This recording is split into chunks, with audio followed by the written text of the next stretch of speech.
I just want to do God's will. The kind of revolution that the world needs is a Christian revolution. If you want a miracle, you've got to expect it to happen. You are the recipients of God's grace and God's blessings, and you rejoice in that reality.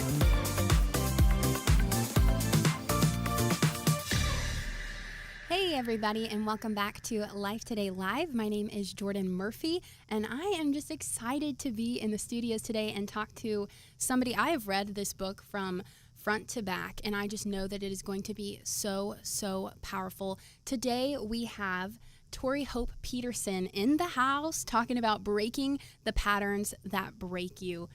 I know as we kind of go into the new year, we're all obsessed about, how are we going to make ourselves better people? And I think it's really easy when it's things that are super measurable, like Tori and I were talking right before this. I'm going to start going to the gym, or at least I'm telling myself that.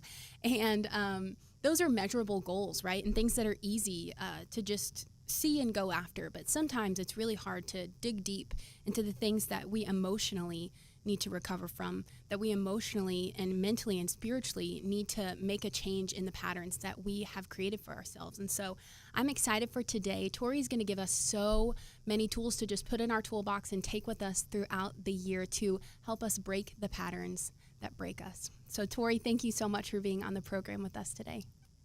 Oh, thank you so much for having me. It's an honor. I am excited. Hey, let's dive in. What are some of the patterns that you saw in your life that you kind of got the sirens about and were like, I really need to make a change for myself? Yeah, well, so I grew up in the foster care system, and I was born to a single mom who I will always say for the rest of my life did the absolute best with what she had. But sadly, she had a lot of childhood trauma that she just didn't have the resources that we have today to heal. She didn't have the community, the church that I had when I was a young adult to heal. And so sadly, she passed some of those patterns, those cycles, generational cycles onto me. And in the 8th grade, I had a teacher. His name was Mr. Rodenberger, which I just think is such a funny name, Mr. Rodenberger. And he had us read this book called The 7 Habits of a Highly Effective Teenager. And the first rule was begin with the end in mind. And of course, I'm like, what, as a teenager, like, what does that even mean? I'm in the 8th grade. And he explained it. He said, you guys need to start taking your grades and your education and your life very seriously, because if some of you don't, you're going to end up like your parents. And that just kind of like put like this shock in me, because I could kind of see just like it was like these two different, I have both of my hands up for people who are just listening and not watching. It's just like these two different visions, and one was, I could imagine me as a mom, and it was going to be like how I grew up. There were drugs on the table, there were unsafe people coming into our home, and we weren't protected, and my mom wasn't always present, and when she was, sometimes she was abusive. And then there was this other image, and it was me being able to care for my kids and being a nurturing mom. And it was kind of like, you get to choose, and your teacher's right. You can begin to change, or you can stay the same. And so I started to apply myself in school, and I just started to be reflective from a young age. And when I have my own family, I am a mom, and my husband and I are foster parents, and we have broke these generational cycles. But what I noticed in my own mind, in my own heart, that still lived so vividly were just these thought patterns that I felt like I couldn't control them. I felt like they just would not go away. And I know, like, those are the things that were spoken over me when I was a kid, whether it was in the foster care system or when I lived with my mom. And I didn't know how to combat those. And many of them, they would consume me. But at the end of the day, I knew they were lies, because I came to the church when I was 17 years old. I was saved when I was 17, and I started to begin to understand what God said about me, that I was loved, that I was a child of God, I was his daughter, that I was worthy of his love. I knew those truths, but I didn't quite understand how to keep them. Like, they came to me, but I didn't know how to keep them in my heart. And so that's what this book is really a lot about combating the lies and keeping them the way that God keeps us, because he doesn't just save us, right? He keeps us. That's so beautiful. And walk us back, because you're talking about this one moment where you're realizing, wow, you talk about the two hands for those who are listening. I have this path that I can go down, or I have this path that I can go down. Was it as easy as making that choice in that moment, or was there kind of a teeter-tottering of the back and forth as you tried to change the narrative in your brain and the way that you had been programmed to grow up and believe a certain truth? Yeah, there was absolutely a going back and forth. And I, well, I have to say, if it wasn't for the people, if it wasn't for my church, if it wasn't for the people who loved me and wrapped around me, I know that I couldn't have come out of those lies. And when I went back to those lies, it was those people, that would pick me up and bring me out. I know that there are a lot of young people, especially, and just a lot of people in general, who um, feel uncomfortable in the church, and just in this season, in this time. And in my experience, when you find a healthy, flourishing church that will uplift you, there's nothing better than being in a church body that loves Christ, because they remind you of who you are. And so when I was going back and when I would remember these lies, what I had was people who surrounded me, who spoke truth over me.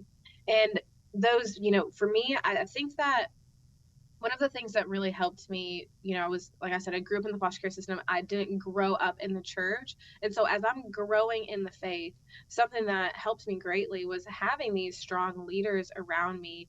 They would give me criticism, they would give me feedback, and I was able to receive that and apply that.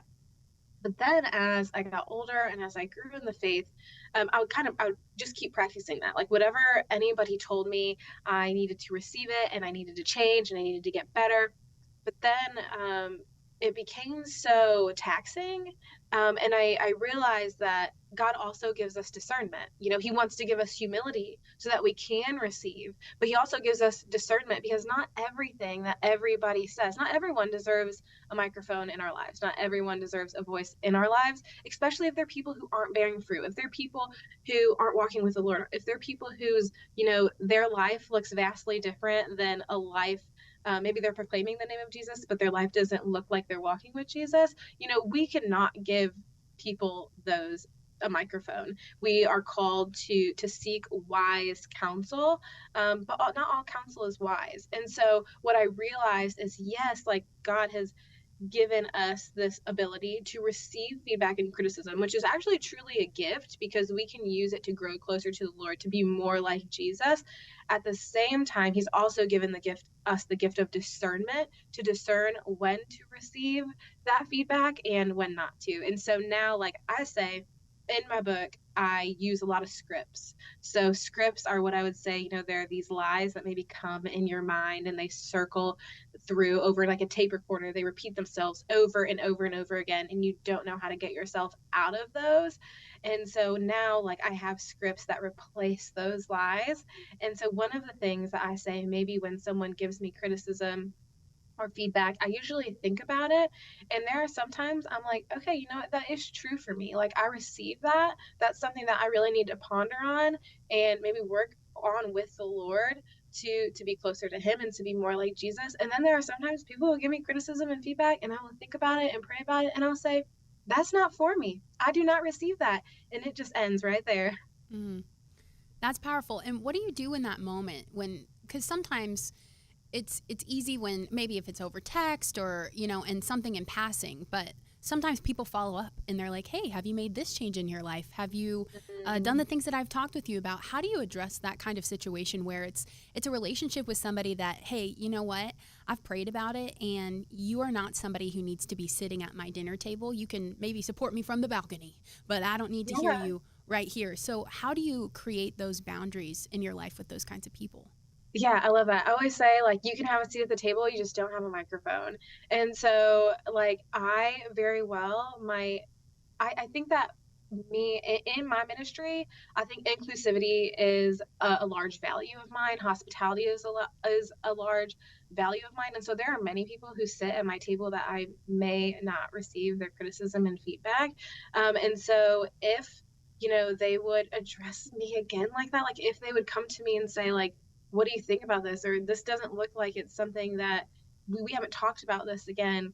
Um, Honestly, there have been times when I have had to say like, actually, this isn't true and you don't see the full scope of my life. And that's another thing. Sometimes people will try and give us criticism and feedback, but they don't really know us that well. Especially when maybe we're more public with our lives or we're more open in our lives. When we let so many people sit at the table, then we are prone to have a lot of voices. And that's why it's so important if we are like living like Jesus, being inclusive, letting a lot of people sit at the table, it's so important to practice and pray, God, give me discernment, give me your eyes, give me your heart so that I can see what you see. That's beautiful. And thank you so much for that, because navigating relationships is really hard. And especially how you're saying when you're somebody who wants to be inclusive, who loves being around people, and walk us back. What was it like growing up in the foster care community? What were some challenges that were presented to you? Yeah. So one of this, I'm going to get very heavy psychology language, but I really believe, I know that sometimes when we look at psychology as Christians, we can kind of create kind of like a safeguard up from it, maybe put a wall up. But I really believe that when we look at psychology, in a lot of ways, it's just honoring the way that God created our brains and bodies. He created our brains. He created psychology. He created, this way that we can study and learn more about ourselves in light of who He's created us to be. And so one of the things that I have learned while I was growing up in the foster care system, and actually we all form what's called attachment styles. There's 4 different attachment styles, and I won't go into every single one, but I encourage anyone who's listening to this to go look up attachment styles, read the different ones, and ask yourself, which one do I identify with? For me, what I notice is that I identify with what is referred to as anxious attachment or insecure attachment. And usually people who struggle with that, for me, I had what's usually referred to as codependent tendencies. And I see that codependence it's an unhealthy relationship on people rather than a dependent relationship on God. And so I would look to people, like I said, for their opinion of me, for validation, for reassurance, for them to tell me and be who I was, basically putting man in the place of God in my life, hoping that, they would fill the hole and heal me from my childhood trauma in the way that only God can heal us. And what was happening when we do that, when we put so much pressure on people, it burns through relationships. But at the same time, we need community, we need people. And so what I was seeing was I was just having broken relationship after broken relationship, and I realized it was because I put too much weight on people.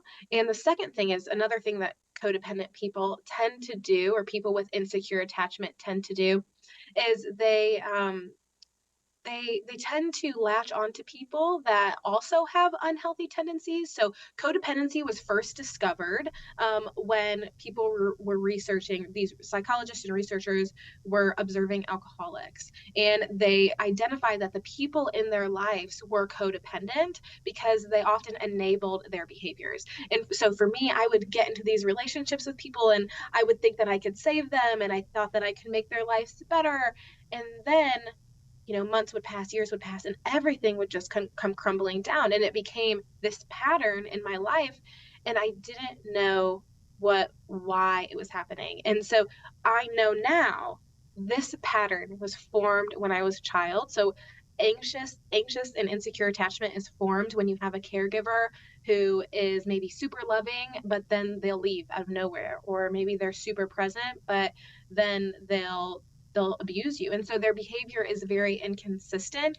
And so for me, I tried to latch onto people because I was so afraid of abandonment, and I was so afraid of people leaving or of making people angry. I was always trying to create this stability, but in trying to create it, it often created more insecurity and more instability in my life. It seems like you're talking from a place of true healing. And that is so beautiful because, like I said, I've read your story and I've seen the details. Guys, you have to go out and get this book, pre-order it. It is coming out on February 4th, but you can pre-order it now. And I suggest that you do it. But sometimes I can't imagine what it was like when you were first realizing these things and coming to these conclusions of, I grew up like this, but I have to kind of rewire the way that my brain is working. That is truly no easy feat, especially what could you remind us, what age did you kind of start walking through the total healing? Was it whenever your teacher brought up that book to you, or when did you come to this conclusion about the anxious attachment styles? Oh my goodness. I will just say that healing has, for me, I would say it probably started, yes, with that 8th grade teacher. But for me, it has been nonlinear. It has been hills and valleys. It has just been so up and down. You know, there are days still today where it feels like I took 10 steps back in my healing journey. And I say that because I do want people to offer themselves grace as they are going through this. I was at a speaking engagement a few weeks ago, and I actually had someone come up to me. It was my last speaking engagement of the year, and they said, they had a lot of childhood trauma, and they said, Tori, I just wish I was as healed as you. And it just broke my heart because we've all endured such different, vast measures of adversity and of pain. And I think when it comes to healing, we can't look at someone else and say, oh, I need to become as healed as them.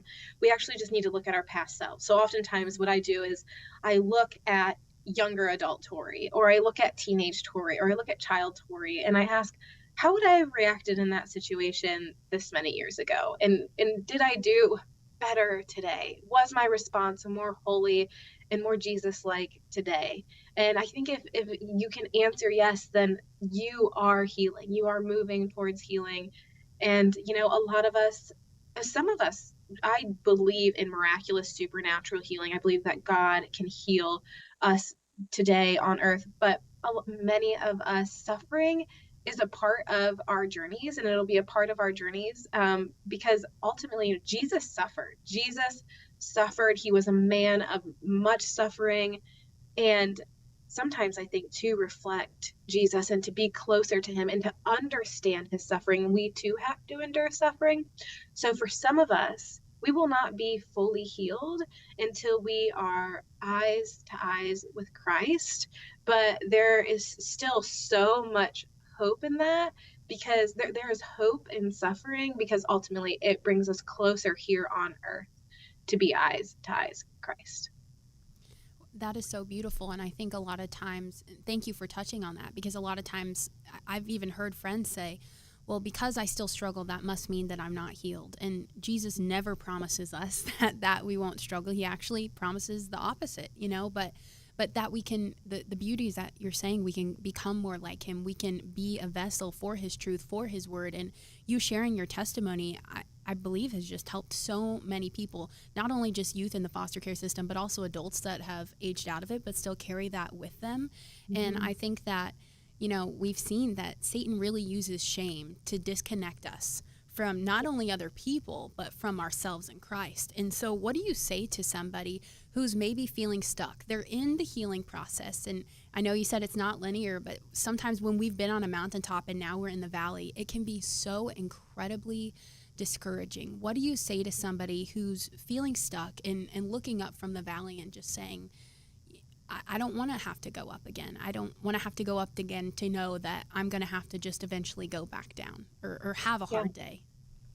Yeah. And I think that it's like this, I'm going to say this thing and it's going to seem like it's like paradoxical, but there's this piece where we have to be gentle with ourselves, right? Because much of this book is for anyone who has experienced any kind of trauma, you know, past the foster care system, childhood trauma in their adulthood. And I think we have to be gentle with ourselves, because a lot of the things that happen to us it's not our fault, right? The question is not what's wrong with you. It's what happened. What happened to you? And so we need to ask ourselves that question gently. But then at the same time, we do have to take accountability. So we're not responsible for the ways that people may have abused us or hurt us, especially when we were children, but we are responsible for healing it moving forward.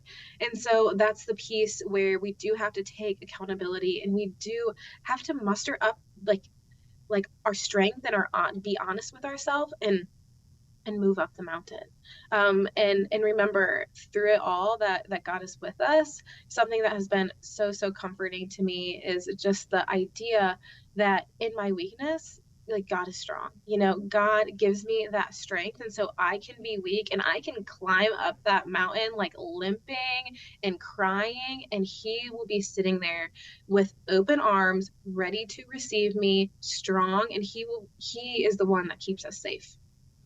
It really is so beautiful when we invite Jesus into that place with us, and we know that he is there, but just acknowledging him and acknowledging the peace and the beauty that his love and his presence brings. And it's super powerful, and realizing that there's a safe place inside of us that we can share with others as well.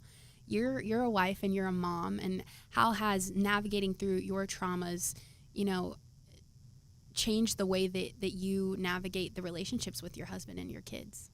Oh yeah. So, and you asked me, when you asked me, like, was it the teacher that kind of started everything? I think it was the teacher that started everything. But the thing that keeps me motivated to continue healing and just to be aware of God and what he's doing in me, and to continue to let him work in me even when it's hard and painful, is my kids. I want my kids to, my mom truly tried to break as many generational curses as she could. And like me, she did break some. And me, I just want to bring it to the finish line for my kids so they don't have to break those.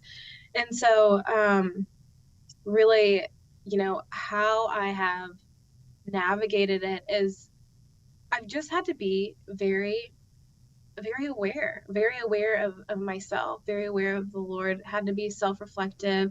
And a lot of that is, as a mom, you don't have a lot of alone time. I'm a working mom, so it's like I'm working, and when I'm not working, I'm with my children.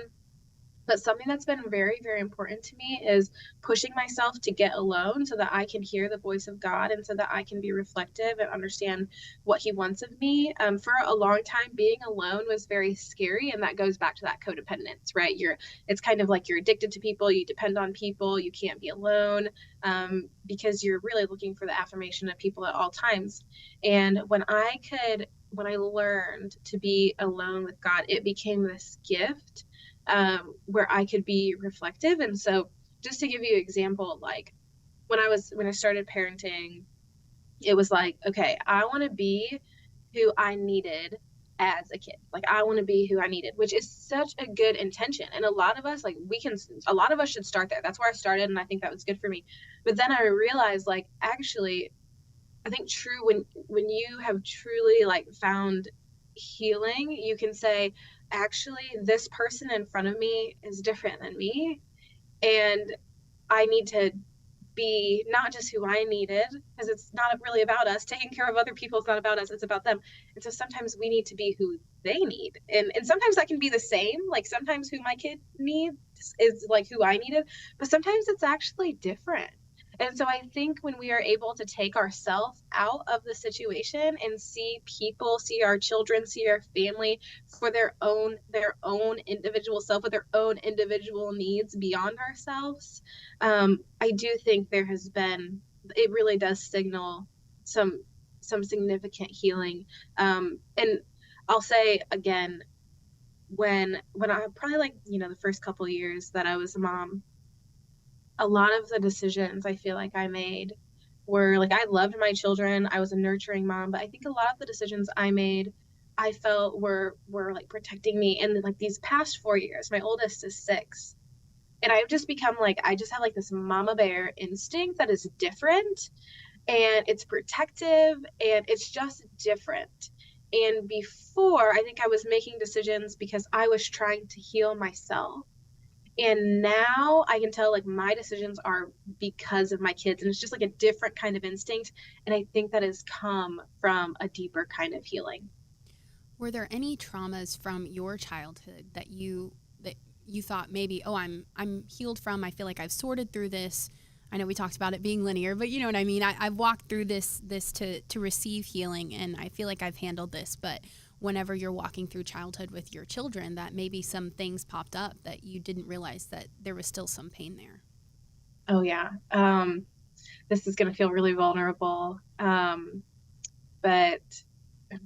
one of my children, they were just being like ludicrous. We were on a car ride on a trip, and they were just being ludicrous in the car. And I turned back to them and I said, I do not like the way you're acting right now. And my kid looked at me and with his hands up, and he said, why don't you like me? And it just broke me, because I was like, no, I don't like the way you're acting. But it triggered something in me, because that's how I always felt as a kid. When I was in foster care, I was going from home to home to home, and I was like, how can I make these people like me? How can I make them love me so that I can stay here, so that I can have a family?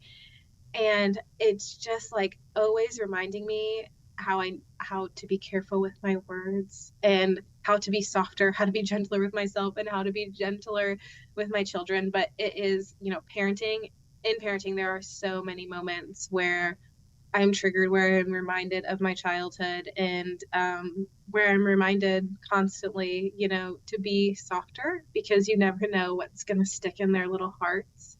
And that's part of breaking patterns, is being intentional in how we react, being intentional about the voices around us, because ultimately they impact the voice that we speak, over our children. Absolutely. And I got to touch on that.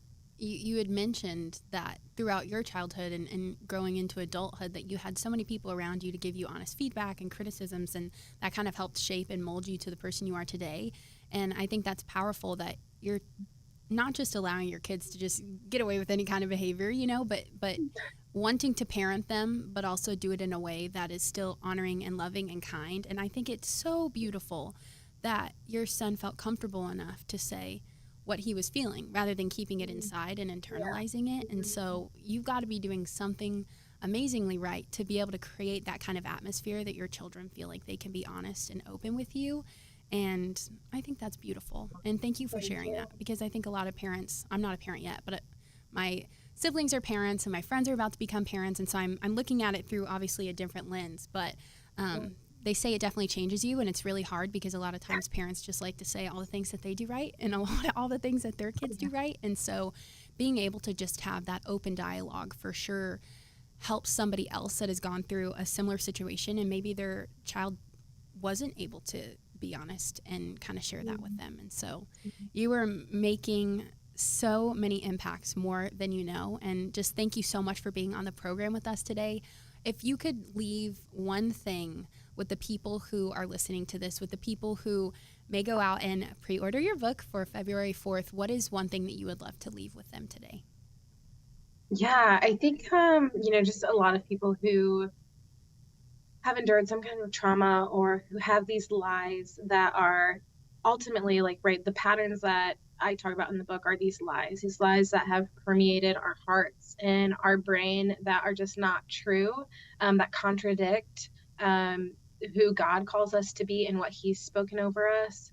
And just, I said, I've created scripts for myself, so when those lies come in, I can just speak the truth over myself. And one of the just lies that was so pertinent in my life is just that I wasn't good, that I was not loved, and that came from moving. I moved throughout 12 different homes when I was in foster care, and all I wanted was a family. All I wanted was for someone to love me and like me and accept me and believe that I was a good enough kid to be in their family. And into my adulthood, those were the lies. I'm not good enough. Nobody loves me. And I heard, you are loved, you are good. But I was like, I think because it was about me, I could not believe it. And this just goes back to Genesis Genesis 1, when God created man and woman, and Genesis 1:31 says, and God saw everything that he had made, and behold, it was very good. And this was after he created man and woman. And so a mantra that I speak over myself and that I want to speak over you, that I just want to hand off to everybody listening, is that God did a good job making you. And it's not even about yourself, right? It's about God and his creation that is you. It's about what God did when he made you. And for me, that truth it's just been so encouraging to hold on to, that God did a good job making me. He did a good job writing my story, and he's continuing to do a good job writing it. Ooh, thank you for sharing that. I know that I needed to hear that, and I'm sure that so many of you guys needed to too. Take hope, not only just in the New Year's, but in every moment. God is with us, and he wants to give us hope for our healing. And I hope that you take all of the tools that Tori gave us for our toolbox today in breaking the patterns that break you, and you use them to apply them to your life and to your healing. You can get connected with her at ToriHopePetersen.com, and she is also on Facebook and Instagram. Guys, make sure you go out and you pre-order her book February 4th. You can get it anywhere that books are sold. Tori, thank you so much for being on the program with us. Thank you guys for listening. Make sure that you like, comment, and subscribe if you haven't already, and we will see you next time on Life Today Live. He has given us the will to choose to come, to choose to bend our necks, to choose to bend our necks, and to choose to learn. It is always possible to do the will of God. Nobody can prevent you from doing the will of God.